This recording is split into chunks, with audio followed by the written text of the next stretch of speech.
My name is Peyton Combs. It's April 6, 2024. This is the spring semester of 2024, and this is my head-to-toe assessment. I'm going to start by scanning the room. There's my supplies, my patient, tabletops.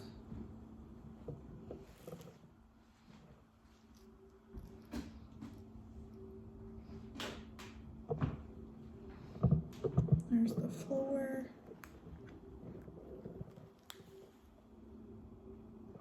And the ceiling.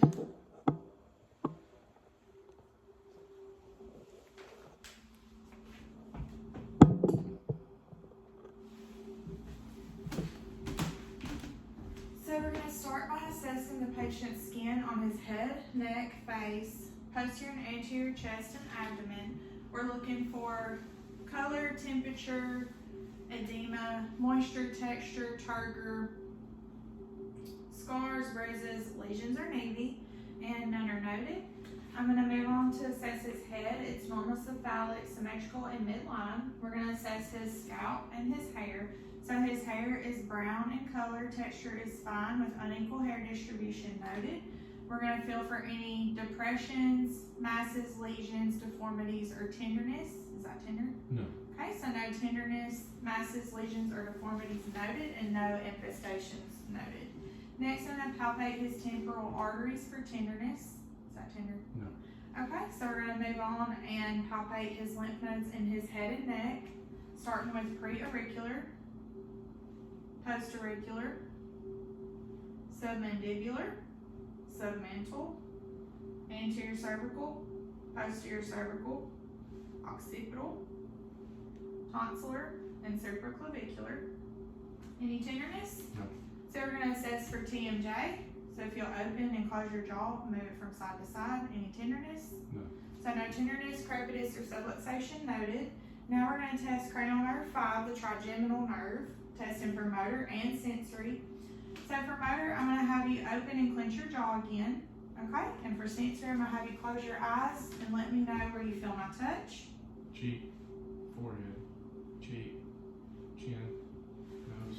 Okay, so cranial nerve 5 is intact. Next, we're going to assess for cranial nerve 7, the facial nerve. So I'm going to have you go ahead and smile, frown, raise your eyebrows, puff out your cheeks, and puck your lips. Okay? Now we're going to assess the ears for symmetry, looking at, they are symmetric, looking for any masses or lesions. I'm going to palpate the pinna and the tragus for any tenderness or masses. Is that tender? No. So no tenderness, masses, lesions, or deformities are noted. Next, I'm going to inspect the patient's tympanic membrane and auditory canals on each side. So patient's tympanic membrane is translucent and pearly gray, and auditory canals are clear bilaterally. Next, I'm going to perform the Weber test for lateralization. So if you can tell me if you hear it more on one side or the other, or if it's equal on both sides. Equal. Okay, now we're going to perform the Rene test, so let me know when you stop hearing the ringing. Now. Now. Okay. Now. Now. So air conduction is greater than bone conduction bilaterally. Next, we're going to assess the patient's eyes, looking at his eyebrows, eyelashes, his palpebral fissures, his sclera and conjunctiva. So his sclera is white, conjunctiva is pink with no discharge or lesions noted. Next, we're going to test cranial nerve 2, the optic nerve, using the Snelling chart. Normally, I would stand 6 feet back. If you could cover your right eye and read the lowest line you can see. LTFPH. Then cover your left. Read it again. LTFPH. And then with both eyes open, read the lowest line you can. LTFPH. So patient has 20/20 vision. Next, I'm going to assess his peripheral vision. So if you'll cover your right eye while I cover mine, look into this eye and tell me what number you see. 2. Okay, and switch. 4. Okay, so patient has good peripheral vision. Next, I'm going to assess cranial nerve 3, oculomotor. So if you look at the wall past me, I'm going to shine this bright light in your eyes, and normally normally I would dim the lights for this. Okay. Next we're going to test for convergence and accommodation. So if you'll keep looking at this back wall and then focusing on my finger all the way to your nose. Okay, so Perla is noted in the patient. Next I'm going to assess cranial nerve 3, again, oculomotor, along with cranial nerve 4, trochlear, and cranial nerve 6, abducens. So if you'll follow my finger in the 6 cardinal directions.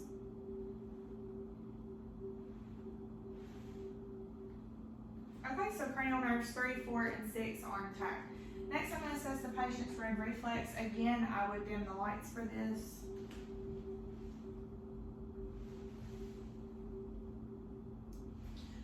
So patient's red reflex, optic disc, and macula are all present bilaterally. Next, I'm going to assess the patient's nose, looking for, making sure it's midline and symmetric. We're going to test cranial nerve 1, olfactory nerve. So if you will close your eyes and let me know what scent this is. Lemons. Next, we're going to test for nasal patency. So if you'll cover one nostril, blow in and blow out, and then cover the other nostril, blow in and blow out. So patient has good nasal patency. Next, I'm going to palpate his frontal and maxillary sinuses for any tenderness. Is that tender? No. Okay, so now we're going to assess the patient's mouth and throat. We're looking at his lips, teeth, gums, tongue, under the tongue, palate, buccal mucosa, salivary ducts, posterior pharynx, and tonsils. So if you'll look up, open your mouth. So his buccal mucosa is pink and moist, and say ah. And his tonsils are gray +1. Next, we're going to assess cranial nerve 9, glossopharyngeal, and cranial nerve 10, the vagus nerve. So if you will open your mouth, stick out your tongue, and say ah.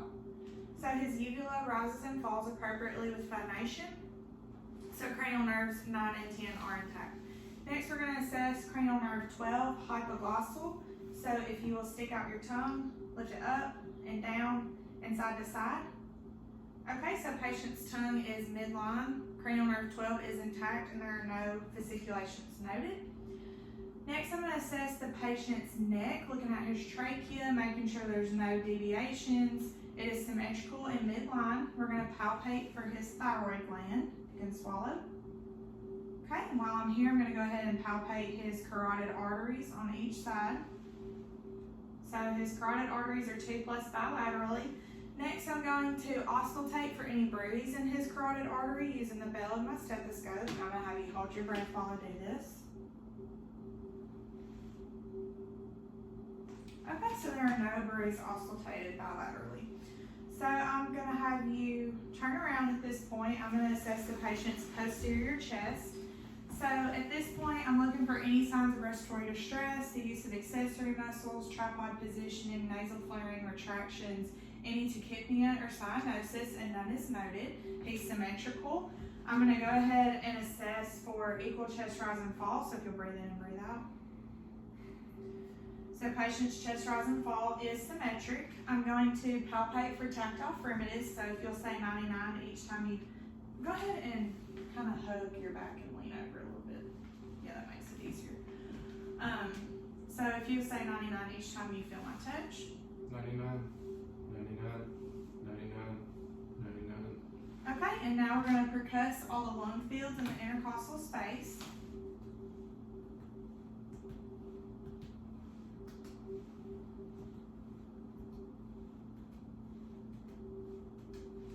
Okay, now we're going to go ahead and there was resonance was heard throughout. Now we're going to go ahead and auscultate for breath sounds. So if you'll just breathe normal for me.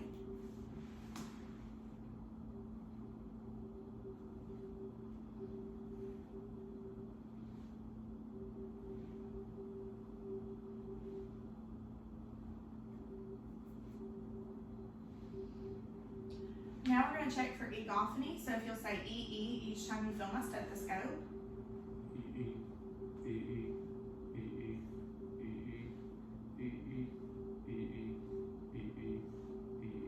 Now we're going to check for bronchophony, so if you'll say 99 each time you feel my touch. 99, 99, 99, 99, 99, 99, 99, 99, to check for whisper pectorilically if you'll whisper 99 when you feel the stethoscope.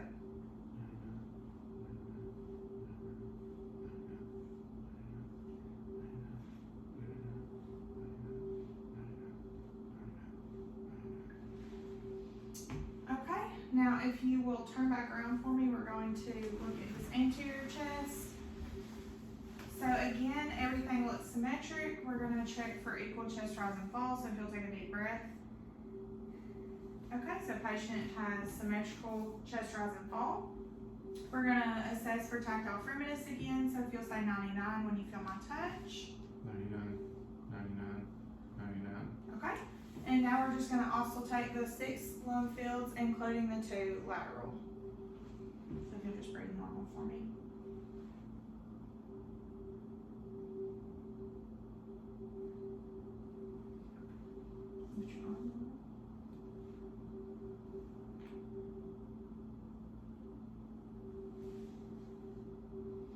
Okay, so patient's breath sounds are clear and equal on his anterior and posterior chest bilaterally.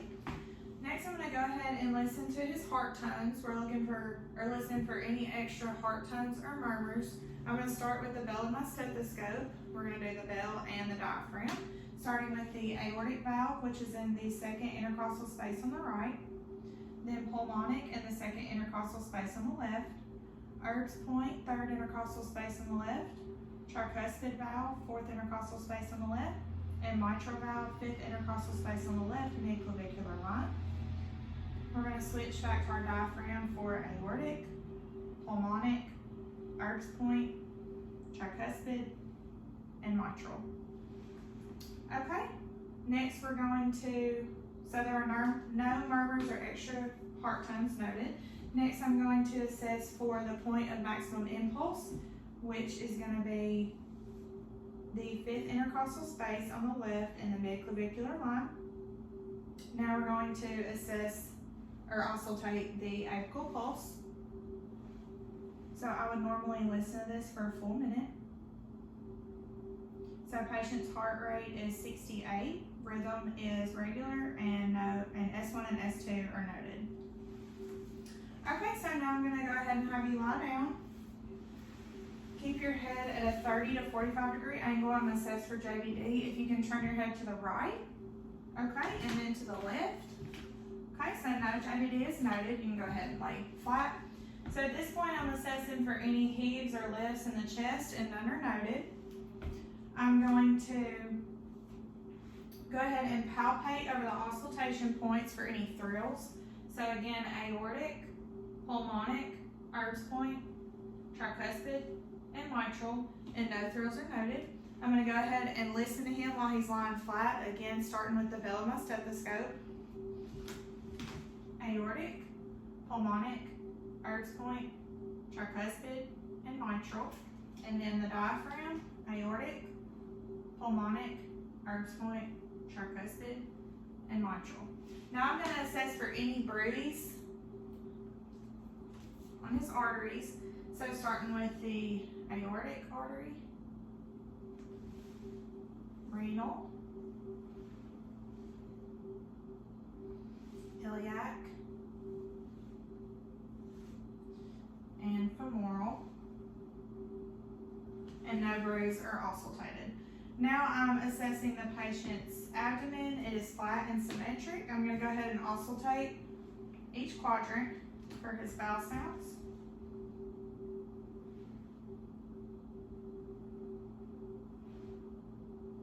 So he has normal active bowel sounds in all 4 quadrants. I'm going to go ahead and percuss each quadrant.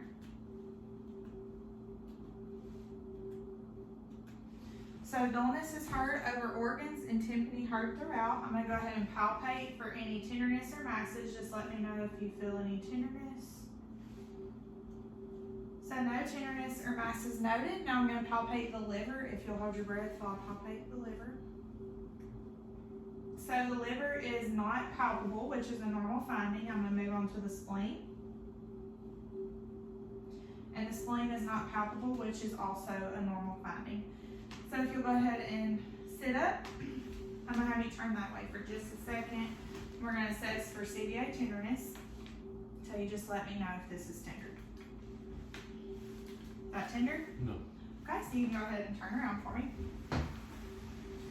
Now I'm going to assess the patient's musculoskeletal system. So I'm looking at his hands, wrists, elbows, and shoulders.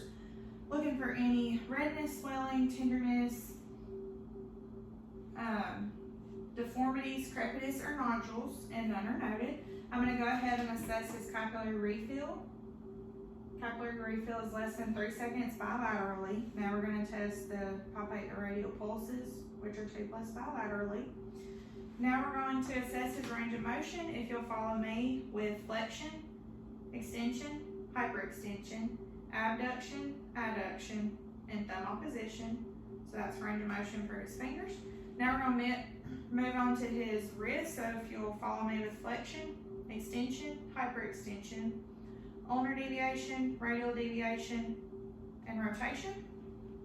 And now the elbows, we're going to do flexion, extension, hyperextension. And then for the shoulders, we're going to do flexion, extension, hyperextension, internal rotation, external rotation, abduction, adduction, and circumduction. Okay, now we're going to assess your grip strength. So we're going to start with the grips in your hands. If you'll squeeze my hands, so patient has 5 out of 5 strength in his hands. We're going to move on to biceps and triceps. So if you'll pull my hands up and push down, so biceps and triceps are 5 out of 5 strength. And now we're going to test his shoulder girdle. So if you'll make a T, push up against resistance and push down. So patient's shoulder girdle is 5 out of 5 strength. Now we're going to test the cranial nerve 11, which is the accessory muscle. If you'll shrug your shoulders up. Okay, so patient's cranial nerve 11 is intact. Next, we're going to assess for cerebral coordination. So first we're going to do the serial finger opposition. If you'll take your finger and thumb and touch each finger with your thumb as fast as you can. And then we're going to do flip our hands on our thighs back and forth. And then the finger to fingertips. So touch my finger, touch your nose. Touch my finger, touch your nose. Touch my finger, touch your nose. Okay, so now we're going to assess for graphesthesia. So now have you close your eyes, hold out your hands, and if you can identify the number I draw on your hand. 3. Okay, and then this side. 7. Okay, so now we're going to assess stereognosis. So if you can keep your eyes closed, identify this object. Rubber band. And then this side. Coin. Good job. Okay, so now I'm just looking at his upper and lower extremities for overall color, skin integrity, temperature, edema. No edema is noted. I'm going to go ahead and assess for light touch sensation. So if you can just close your eyes and tell me where you feel my touch. Shin. Arm. Arm. Shin. Okay, now we're going to assess for vibratory sensation. So if you'll hold out your wrists and let me know when you feel the vibrations. Now. Now. Okay, now we're going to do the medial malleolus or the ankles. Now. Okay. Now. All right. Now we're going to assess his deep tendon reflexes. So if you'll hold out your arms, first we're going to do brachioradialis, bicep, and tricep. And we're going to do brachioradialis on the other side, bicep, and tricep. Okay, now we're going to move on to his patellar. So we're going to do his right patellar, left patellar. We're going to do his Achilles on both sides, and then Babinski, sorry. So all of his deep tendon reflexes are intact. Next, I'm going to assess his lower extremities. I'm looking at his feet, ankles, knees, and hips for any swelling, redness, tenderness, deformities, nodules or crepitus, and none are noted. I'm going to assess capillary refill of his lower extremities, which are less than 3 seconds bilaterally. Then we're going to assess dorsalis pedis pulse, which are 2+ bilaterally, and then posterior tibial pulse, which is 2+ bilaterally. Now we're going to assess the range of motion in your feet. So if you'll follow with your toes what I do with my hands, we're going to do flexion, extension, hyperextension, abduction, adduction, inversion, eversion, and rotation. Okay, and now we're going to do the range of motion of your ankle. So we're going to do dorsiflexion, that's both feet, plantar flexion, and we're going to do inversion, eversion, and rotation. Okay, and next we're going to go ahead and assess your ankle strength. So if you'll push down like you're pushing the gas and pull back up. Okay, so ankles are 5 out of 5 strength. If you'll kick at it like you're going to kick against me and pull your hands back. So his knees are 5 out of 5 strength, and now assessing your hips, push in and push out. So hips range of or strength is 5 out of 5. Now I'm going to have you go ahead and stand. So at this point we're going to assess the range of motion of your hips. So we're going to do flexion, extension, hyperextension, internal rotation, external rotation, abduction, adduction, and circumduction. And then the next side, flexion, extension, hyperextension, internal rotation, external rotation, abduction, adduction, and circumduction. Okay, good job. Now we're going to do your knees with flexion, extension, hyperextension. The other side, flexion, extension, hyperextension. Now I'm going to have you turn around, bend over like you're touching your toes. We're going to assess the patient's spine. Looking at the curvature of his spine, it's symmetric. Any tenderness? No. No tenderness noted. Everything is in alignment. And this is considered flexion of the lumbar spine, so go ahead and stand up. This is extension and lean back. That's hyperextension. And then side to side, that's lateral flexion, and then rotation. Okay, now we're going to do the cervical spine. So if you'll do your chin to your chest, that's flexion, look back up, extension, look at the ceiling, hyperextension, ear to shoulder on each side is lateral flexion, and then look back on each side, that's rotation. Okay, and now we're going to do the Romberg test to assess for balance. So if you'll close your eyes, the patient has good balance. Now we're going to test his gait with regular and tandem walking. So if you'll just walk regularly, make sure you're in the camera. Okay, and then for tandem walking, you're going to walk heel to toe. Come farther out just to make sure you're in the camera. Okay, so that's tandem walking. And if you'll turn around, hop on one foot and hop on the other foot. Okay, good job. This concludes my head to toe assessment.